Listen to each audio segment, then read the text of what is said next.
Jumpa lagi bersama dengan saya Philip Imbir dalam program Belanja Masalah, bukan cari-cari masalah. Tentunya kita ingin mencari solusi demi kesejahteraan masyarakat yang ada di Provinsi Papua Barat Daya. Dan saat ini saya sedang berada di Sky Cafe Marriott Hotel Sorong.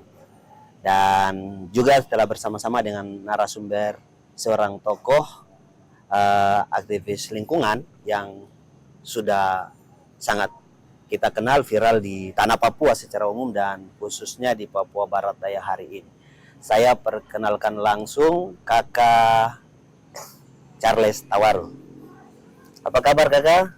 Baik. Salam jumpa, salam sehat. Kabar baik ya Kakak ya? Kabar baik selalu. Ya baik pemirsa di rumah. Tema kita kali ini masih sama, yaitu caleg UAP adu gagasan. Dan sebelum kita akan lanjut, saya akan berikan kesempatan kepada narasumber kita untuk memperkenalkan dirinya kepada kita semua, tetapi juga aktivitasnya hari ini sebagai apa, bahkan sebelumnya.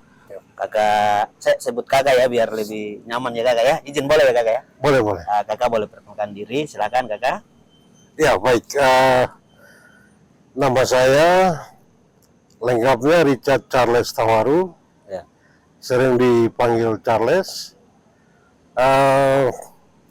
Saya kurang lebih 18 tahun Ya. itu menjadi aktivis lingkungan di tanah Papua. Pertama bergabung di salah satu lokal NGO atau LSM di Sorong. Kita fokus di Raja Ampat waktu itu, Ya. untuk isu-isu hutan di sekitar Pulau Matanta. Ya. Namanya Eko Papua. Eko Papua ya. Kemudian tahun berikut itu bergabung dengan Belantara Papua. Belantara, wah. Hormat senior. Ya. Bengkel pembelajaran antar rakyat ya. Ya. Jadi banyak program-program edukasi, tapi juga literasi Ya. di beberapa kampung seperti di Warmandi, Wau, kemudian di Kabupaten Sorong. Kabupaten Sorong. Kemudian bergabung di Konservasi Internasional CII ya. ya Indonesia di Raja Ampat. Ya. Waktu itu program Raja Ampat 2007. Ya. Tapi tidak lama kemudian resign. Ya. Lalu bergabung dengan Greenpeace Asia Tenggara. Ya. Kantor Indonesia, menjadi forest campaigner untuk bagaimana mendorong penyelamatan hutan di tanah Papua. Ya. Kurang lebih 10 tahun. Wow, luar biasa ya Kakak ya. Lalu resign lagi 2019. Ya. Kembali bergabung dengan Konservasi Internasional CII lagi ya. di Sorong Selatan. Baik. Sampai saat ini. Ya, pemirsa di rumah, itulah tadi perkenalan kita dengan narasumber kita, Kakak Charles ya. Saya juga sebenarnya dulu adalah bawahan dari Kakak Charles, karena di CI dulu, saya dulu anak buahnya Kakak ya. Kita di Raja Ampat jalan-jalan, keliling-keliling. Terima kasih Kakak, wah luar biasa. Pemirsa di rumah, banyak sekali ya pengalaman dari Kakak Charles Tawaru yang tadi kalau kita ikuti banyak sekali pengalamannya. Dan hal yang mendasar bahwa kita punya narasumber kali ini tidak kosong, karena program kita Belanja Masalah dengan pengalaman yang ada Kakak ya. Ya. Episode ini ya luar biasa ya, jadi para kosong lah Kakak ini. Kita sebentar akan gali lagi informasi buat kita sehingga kita mendapatkan solusi. Namun sebelumnya Kakak Charles, saya izin kita akan kembali setelah yang satu ini.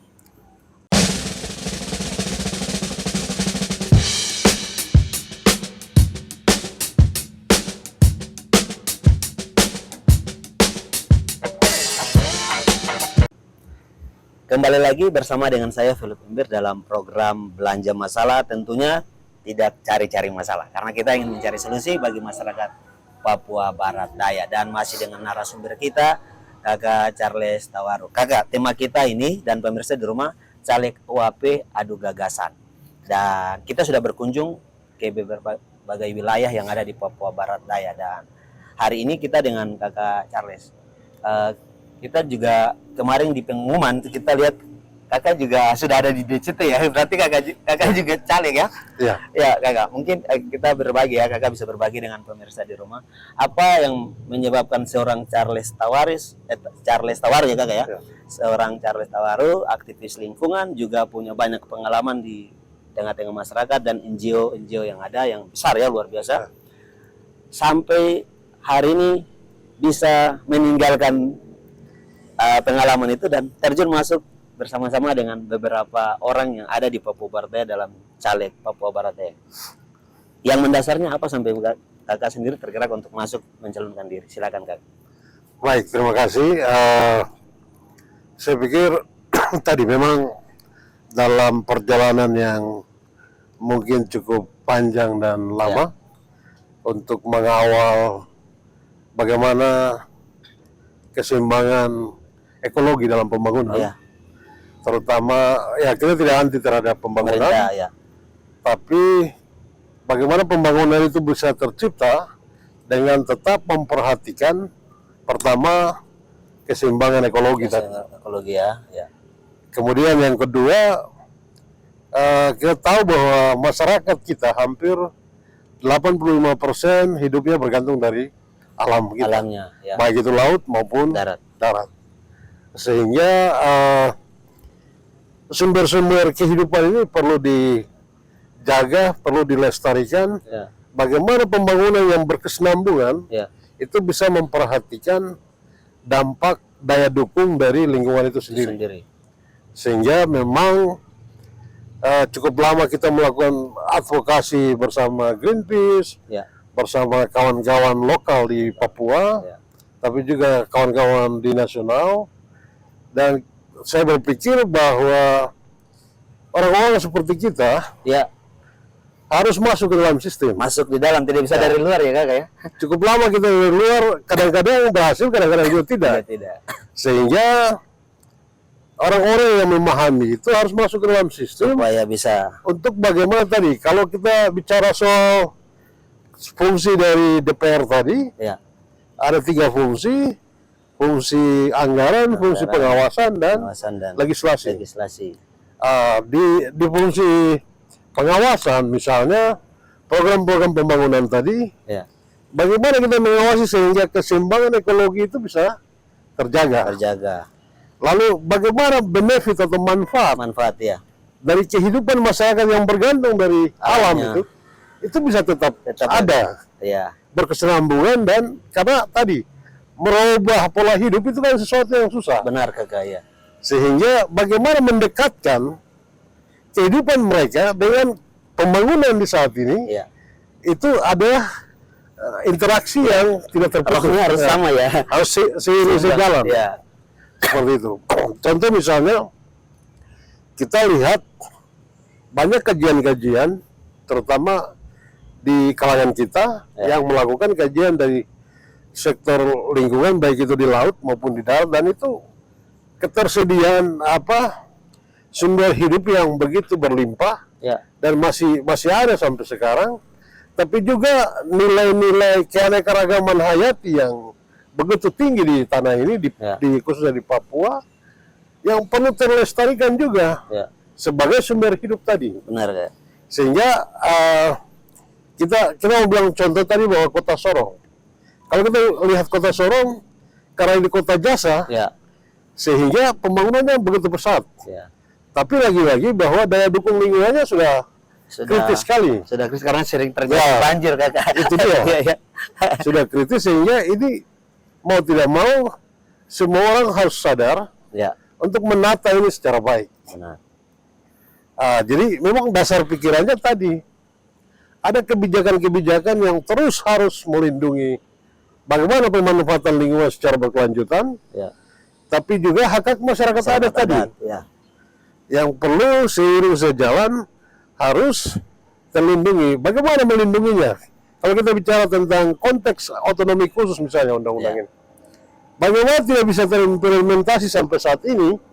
Itu karena faktor-faktor yang disebabkan karena regulasi atau undang-undang pelaksana dari otonomi khusus itu tidak diakui oleh pemerintah pusat dan tidak bisa diimplementasikan atau tidak bisa dijalankan. oleh pemerintah baik di tingkat provinsi maupun kabupaten kota. Ya. Sehingga dari fungsi legislasi tadi atau bagaimana kita mendorong produk hukum daerah yang bisa mengawal sektor-sektor pembangunan yang bagaimana keseimbangan ekologi, hak-hak masyarakat ada tetap terjaga. Wow, luar biasa. Seperti itu. Ya, baik. Kakak Charles, luar biasa. Saya sudah mulai semakin tertarik ya. Karena ya tadi kita di awal bilang ini adalah seorang aktivis yang tara kosong. Jadi kita pasti dapat banyak informasi dan masalah kita akan kita pecahkan sehingga mendapatkan solusi. Ya, tema kita masih tentang caleg UAP adu gagasan. Kakak Charles, kita akan lanjut terkait dengan tema kita ini caleg UAP adu gagasan. Kakak sendiri juga maju. Kita bicara lagi, namun kita akan kembali setelah yang satu ini. Oke.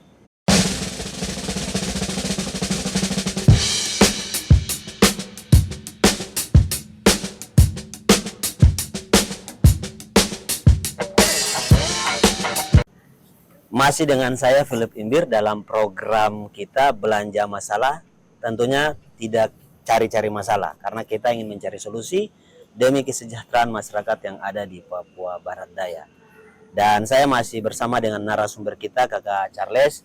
Pemirsa di rumah, tadi di awal saya sudah bilang, ini karena pakarnya banyak ilmunya, kita akan tanya-tanya terus, tapi tetap seputaran caleg UAP adu gagasan, karena sebentar lagi akan ada pemilu. Kakak Charles sendiri dengan segudang pengalaman akan juga ikut serta di sini ya dalam pemilihan ini. Dan tadi beberapa hal sudah Kakak Charles sampaikan terkait hal dasar yang menyebabkan Kakak ingin masuk dalam, karena ada banyak sekali proteksi yang menurut Kakak Charles itu tidak bisa sejalan karena tidak seimbang untuk menjaga kelangsungan masyarakat yang mempunyai alam itu sendiri, tapi juga jangka panjangnya ya. Kakak Charles, mungkin secara spesifikasi, kita sekarang juga viral, ada dengar juga kan di Jakarta sana tuh ada perdagangan karbon juga ya. Mungkin ya sedikit-sedikit kita bisa tahu, tapi juga secara strategis yang ada di Papua Barat Daya sini tadi Kakak sudah sebut. Kakak, saya bersama dengan pemirsa di rumah juga ingin mendengar, karena kita tahu bahwa banyak anak Papua yang maju. Kakak tahu bahwa di Kota Sorong bahkan di provinsi ya kita kan banyak ya 18 partai. Untuk meyakinkan masyarakat sendiri ya kita berharap dengan program Belanja Masalah ini ada solusi buat masyarakat meyakinkan pilihannya kepada siapa yang harus dipercayakan. Kakak bisa berbagi kepada kita sehingga masyarakat juga pemilih pemula, anak-anak milenial bisa dengar dan bisa yakin. Dan kita berdoa ya, amin ya Kakak, duduk di dalam sana tadi hak-hak masyarakat ada bisa diperhatikan atau masyarakat Papua Barat Daya. Silakan Kakak. Baik, terima kasih karena memang kita lihat ada kota yang cukup miris hampir di seluruh tanah Papua. Kira-kira ini apa nih ya? Kita lihat misalnya komposisi DPR Kota Sorong, Kabupaten Sorong. Kalau saya dapat info dari Bapak Charles di episode kita sebelumnya itu DPRK ya? Ya, DPRK ya. DPRK. Ya. Itu memang persoalan kita. Ya. Tidak bisa orang lain bicara. Cuma anak Papua yang tahu kebutuhan orang Papua. Kalau saya mau bilang begitu ya. kita tidak ekstrim atau memang pertarungan ini adalah hak politik anak bangsa, warga negara. Tapi bagaimana DPR ini mungkin begini. Ya. Banyak orang memandang sebagai suatu lapangan pekerjaan. Wow, ini dia ini persoalannya nih. Sehingga tadi ketika duduk di sana tidak ada perubahan yang terjadi. Karena dia hanya melihat itu sebagai lapangan pekerjaan. Betul juga ya. Betul ya. Tapi ketika dia tahu bahwa ada 3 fungsi yang harus dijalankan, fungsi dasarnya ya. Konsentrasi pembangunan, program-program yang dilakukan oleh pemerintah baik dari pusat, nasional, provinsi dan daerah itu bisa dikawal dengan baik dengan melihat 3 fungsi pokok tadi. DPRK tadi. Sehingga tadi karena begini, menurut pikiran saya bahwa Kalau kita mau mencari pekerjaan, pengalaman yang tadi kita sudah Harusnya sebutkan di situ ya Kak ya. sudah selesai. NGO-nya besar, Ah. fundingnya ya harusnya di situ kalau mau cari Ya, pekerjaan. mungkin itu. Tapi ini pengabdian ya. Ya, pengabdian, pelayanan, sehingga apa yang kita harapkan dan masyarakat inginkan dalam pembangunan itu sebenarnya bisa terwujud dengan baik. Sampai tadi. Sehingga tadi minimal kita mungkin bisa berhitung Ya, berapa sih produk hukum daerah yang diproduksi selama kurang lebih 20 tahun ini atau Ya. dalam 5 tahun ini. apa saja. Berapa produk hukum daerah yang Wah. sudah dikeluarkan oleh pemerintah kita, Ya, baik itu Kota Sorong, Kabupaten Sorong, atau kabupaten-kabupaten yang lain yang ada di Papua Barat Daya. ya, Mungkin ada beberapa yang perda PPMH misalnya, ya, perda perlindungan dan pengakuan terhadap masyarakat hukum adat, ya. seperti Kabupaten Sorong, Kabupaten Sorong Selatan, Kabupaten Baik. Tambrau. Berat juga. Berat ya mungkin dalam proses, ya. proses. Tapi yang saya tahu baru di Papua Barat Daya baru 3 Tambrau, Maibrat, Sorong Selatan sama Kabupaten Sorong. Kabupaten Sorong.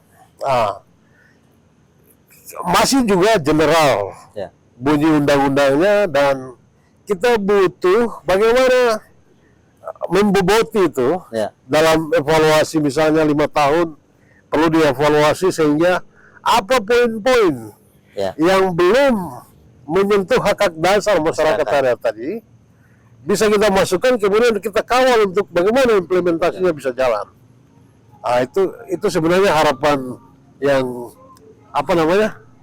yang kita mau sama-sama ketika kita masuk nanti ya. itu bisa terwujud. Itu harapan dari seorang Kakak Charles Tauro yang nantinya ketika Tuhan izinkan, amin ya Kakak ya.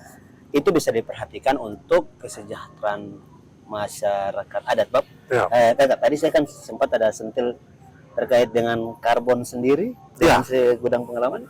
Karena kita lihat 2 hari yang lalu di media itu ada gerakan masyarakat yang membahas juga itu. Karena mumpung Kakak ada di sini ya. Jadi mungkin kita pernah dengar soal pemanasan global, lalu bagaimana terjadi perubahan iklim, Ya.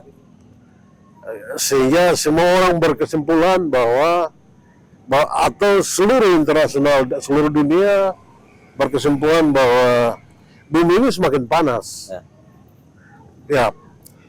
Jadi negara-negara berkembang kemudian mereka memberikan kompensasi, membayar kepada negara-negara yang masih punya hutan. Ya. Kenapa mereka memberikan kompensasi itu kepada negara-negara yang masih punya hutan? Tadi.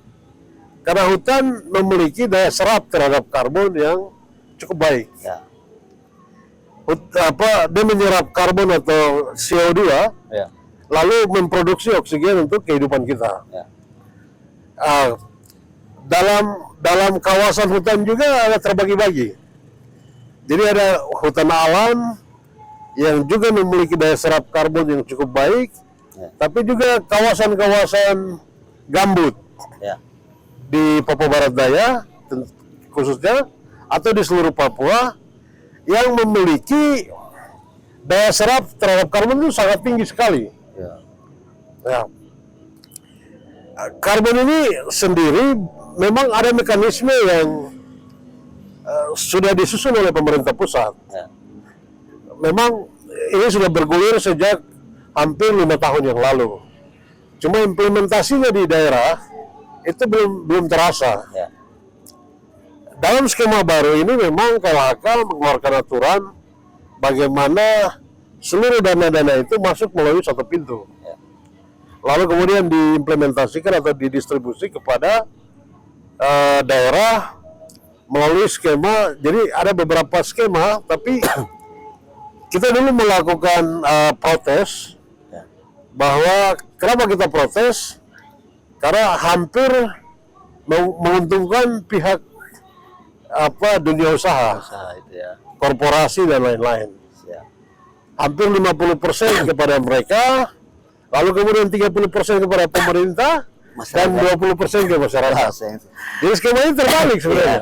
Dan itu sebenarnya kalau kita lihat tepat sekali Ya. belanja masalah berprogram hari ini diskusi dengan kakak, dan tepat sekali juga Tuhan izinkan kakak harus di dalam, Ya. sehingga pengawasan tadi itu bisa tepat sasaran. Pemirsa di rumah, kakak Charles, kita akan bicara lagi untuk mempertajam penyampaian kakak tadi terkait dengan pengalaman kakak di dunia lingkungan.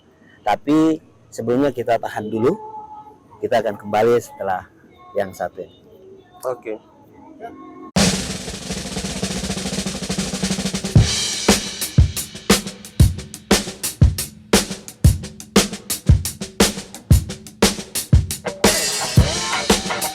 Ya, masih bersama dengan saya Philip Imir, pemirsa di rumah, dalam program kita Belanja Masalah, bukan cari-cari masalah.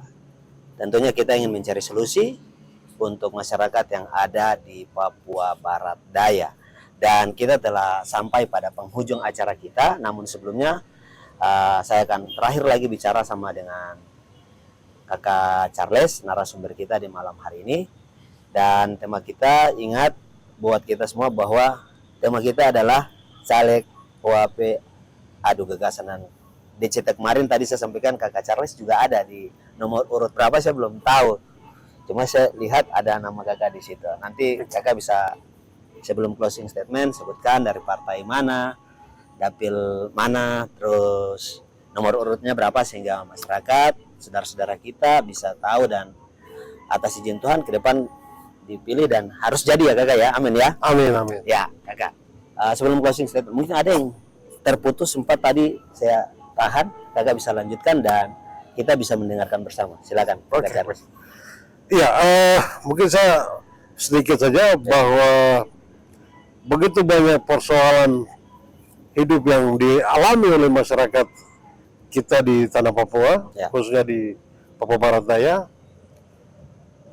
Sektor pendidikan, sektor kesehatan, lapangan pekerjaan, ini juga masih menjadi topik utama. Siap. Kemudian bagaimana mendorong ekonomi kreatif sesuai dengan kondisi objektif di masing-masing kampung yang ada di wilayah Papua Barat Daya. Itu menjadi perjuangan atau harapan bagi masyarakat yang tentu kita sama-sama akan mengawal itu dengan baik ketika jadi nanti. Harus jadi, amin ya. Amin.